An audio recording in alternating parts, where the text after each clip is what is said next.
Hey guys, welcome to the Clubhouse. I'm Billy Jackson, and today's review is going to be on The Mandalorian Season 2, Episode 1, Chapter 9, whatever you want to call it, it's all the same. I'm just glad that we're here and back in this world because, man, this episode was truly epic.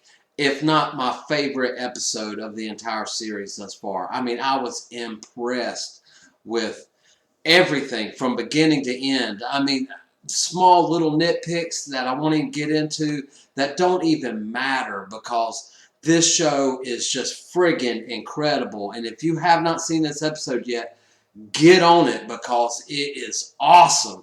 And if you love season 1, you're going to friggin' just go head over heels with this episode, I believe. At least I did. Especially with the cinematic quality of this. Not only just the entire show has a great cinema quality, but this episode alone just really nailed it.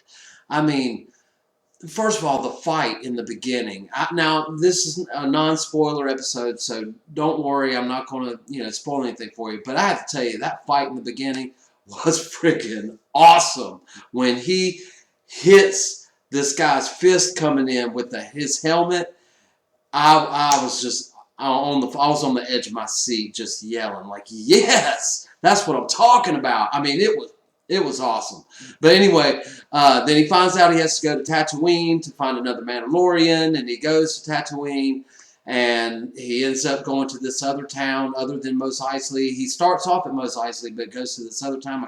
I can't remember the name of it, but he finds the Marshal, and the Marshal is wearing none other than Boba Fett's armor. And how exciting was that? But now I got to know, where's Boba Fett? The Marshal, I loved this character. I didn't at first, when he, was first interacting with Mandalorian, I was like, oh, I don't like this guy.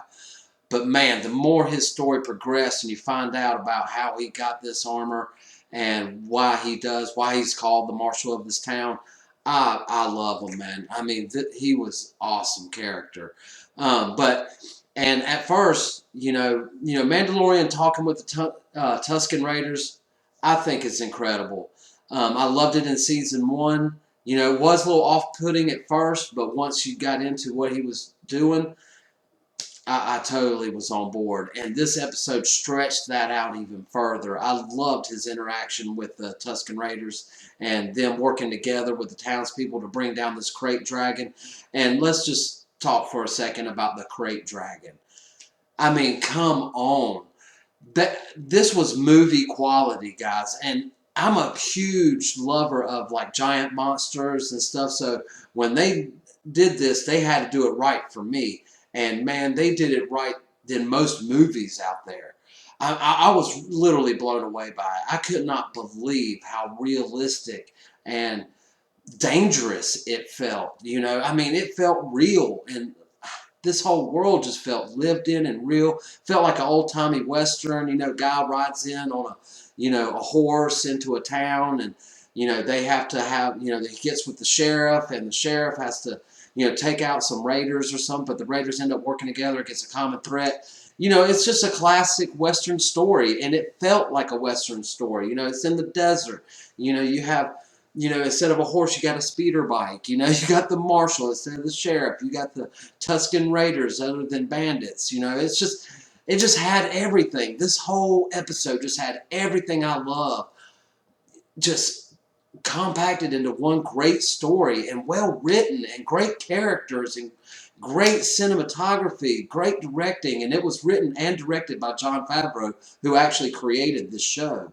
So I could totally see this one episode embodied what the whole show is all about, the whole entire series. Yes, it's about Baby Yoda, and we didn't get a lot of Baby Yoda in this episode, which is fine with me. I'm cool with that. We'll get it later. But this one was really about Boba Fett's armor, and Mandalorian acquiring it from the Marshal. And that being said, this show must be watched. It's the best show ever created, in my opinion. But that's me being biased as a Star Wars fan. I get it. I understand that.